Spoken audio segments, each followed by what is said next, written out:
So, for those of you who didn't hear, the Titanic sub is in peril. So, there's a sub at the bottom of the ocean right now. It's called the Titan sub.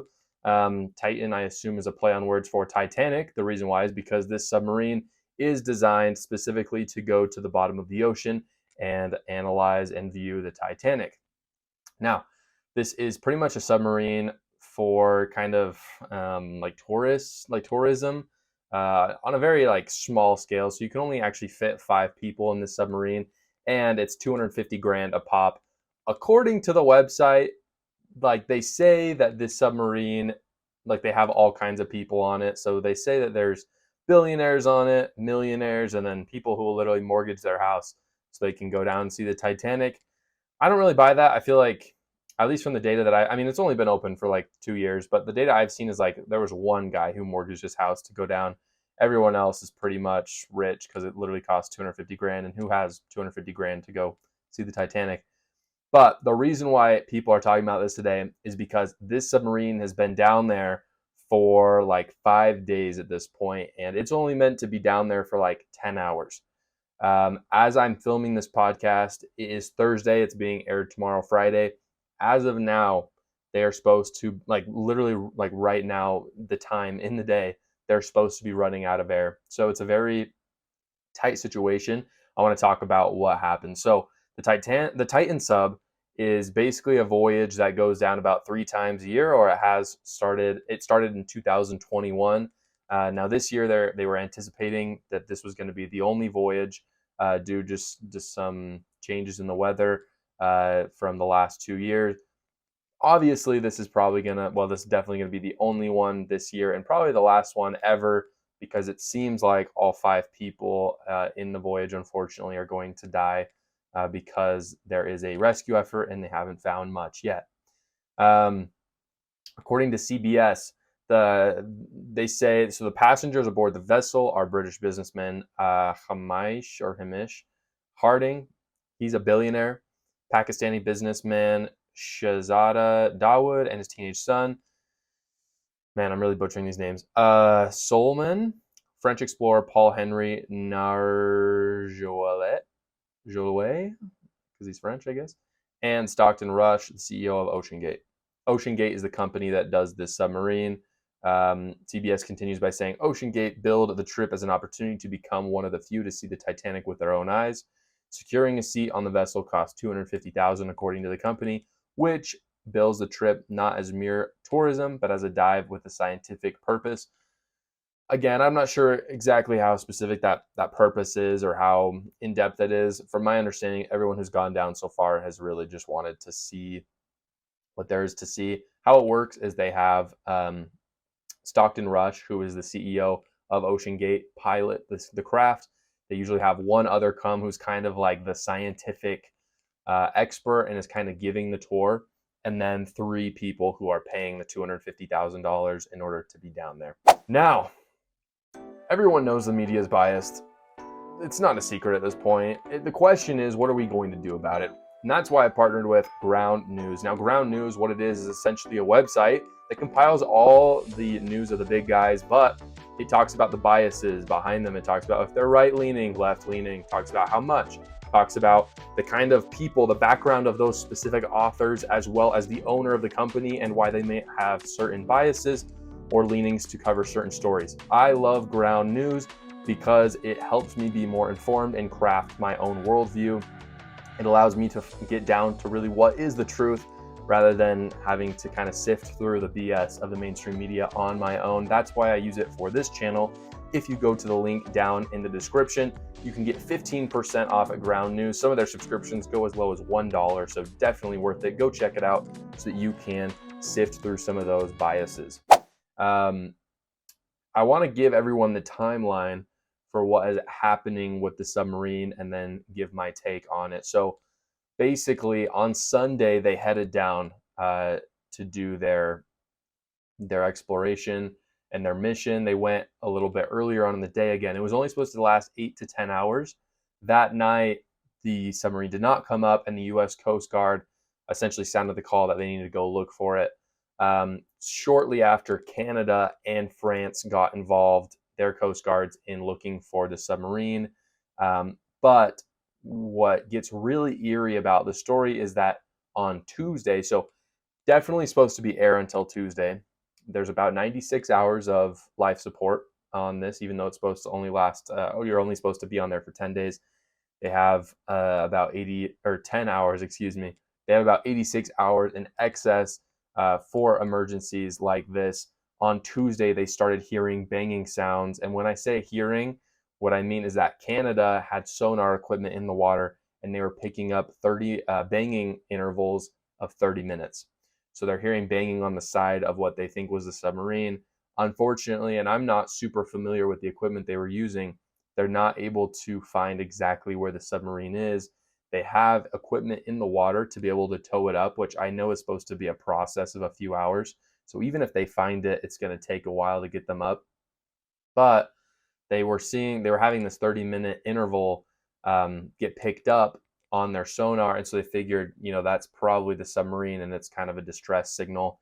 I forgot to mention that about an hour and a half into the expedition, communications were cut in the submarine, and so we don't know anything past that. There's supposed to be open communication throughout the whole process, but it got cut early, and then, of course, when they didn't surface at their designated time, that's when searches began. As of now, when I'm making the podcast, they have not been found. Not even the submarine has been found, unfortunately, and the odds of survival are pretty low. Just a little bit about the submarine. If you haven't seen a video, look up a video, because it's pretty freaky to think about these people being in the submarine for that long. I mean, even for 10 hours, I can't believe people are in there. This submarine is like smaller than a minivan. So like you're not standing up in this thing and walking around, like you're sitting down the whole time. And when you consider it that it's going to be a 10-hour voyage, you're like, okay, that's going to be a little uncomfortable. But they have lights, like there's a bathroom in there. It's kind of a rinky-dink bathroom. But they've got like stuff for a 10-hour, voyage. It's just thinking about them being in there for 5 days now, slowly suffocating, is a really terrifying thought. Like I said, only 5 people can fit in there at a time. What's kind of hitting the internet by storm right now is that Stockton, the person who created this submarine, is piloting it by like a Nintendo controller.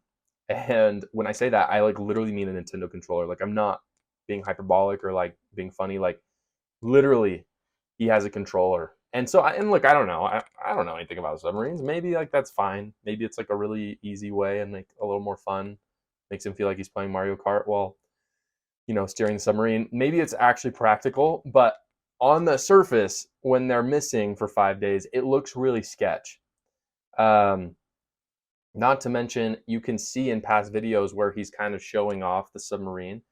He talks about how he built it and how he really wanted to break precedent and kind of the normalities of submarine and underwater voyages. And so he like built it all himself. Like he didn't follow the conventional rules that big companies do. Like he literally went to Home Depot and like bolted this thing together in his backyard. So like it's like I honestly can't believe that like a billionaire got in this thing and went like and like trusted this guy with his life, especially when, again, this thing started in 2021. So if we're just doing the math, we had 3 voyages in 2021, 3 in 2022, and we only were able to do 1 in 2023. So you're telling me that you went down there with only 6 voyages beforehand and put your life in this guy's hands.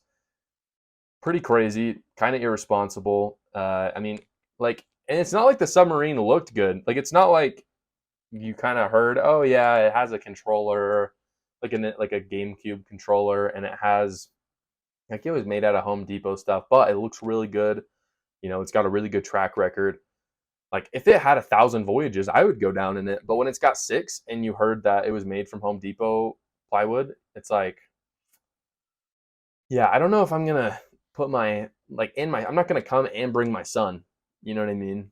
So that's pretty crazy. It also something to note. It's not like it just looked bad. It had a history of malfunctioning in the past. So in its maiden voyage, it actually sustained some outside damage. Probably due from the pressure being under that much. I mean, right now, them being under there, I believe they're about 12,000 feet below the surface. Just to give you a little bit of an idea of how like water works, 3,000 feet below the surface, you can't even see sun. Like you can't see light anymore. So it's pitch black down there. 1,000 feet is as far as anyone has ever scuba dived, like outside of a manned craft, like outside of a craft. 1,000 feet is the lowest anyone's ever been. So they're 12,000 feet under there. They're freezing. They're at about 30 degrees Fahrenheit. They're really cold, and you've got the hull being crushed the whole time by the pressure of the water.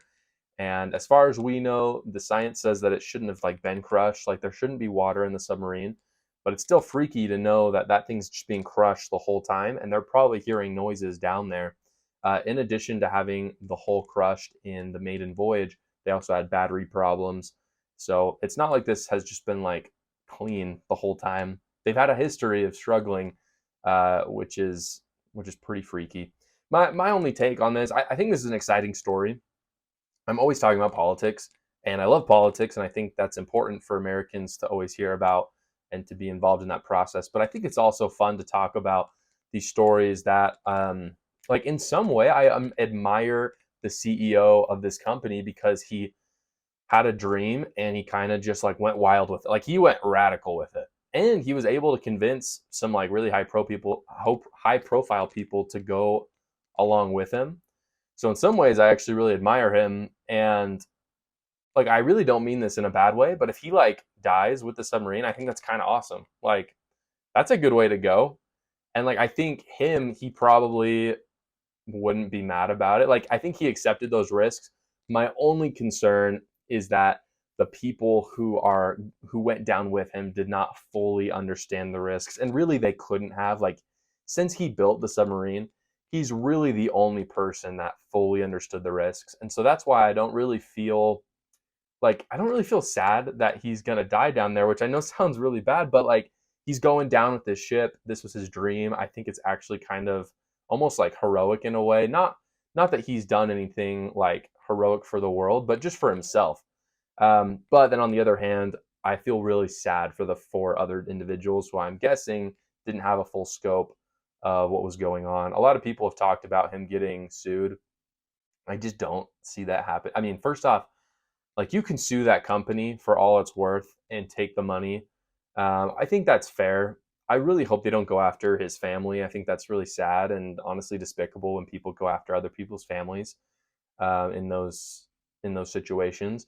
You can try to sue him. I'd just be really surprised if this guy like didn't have this legally airtight when he took people down. Like people knew that this was going to be super dangerous. If you're going 12,000 feet under the water in a really nice submarine, it's still very dangerous. And so I'd be very surprised if you could convince an attorney to sue someone for that, but I could be wrong. I again, I really hope they're okay, but at this point, it pretty much looks like they're donezo. They're out of air, and so I hope that they can kind of recover the submarine and that they'll be able to maybe do some research on what happened so we can get a better story and maybe deter some people from making those same mistakes as well as recover their bodies, of course. One thing I will say about the story as well, like we ought to spend the same resources on other people that we did for these. Like the story was really awesome for these guys. You had some billionaires, some high profile people in there. I would just hope that we would spend the same amount of resources saving our soldiers, for instance, who are in foreign countries, that we would help slaves that are being trafficked across our own lands. Um, and it just seems like we've gone to great lengths telling the story and helping these people be saved. I would hope that we would do the same for people who aren't as well known and don't have as much money.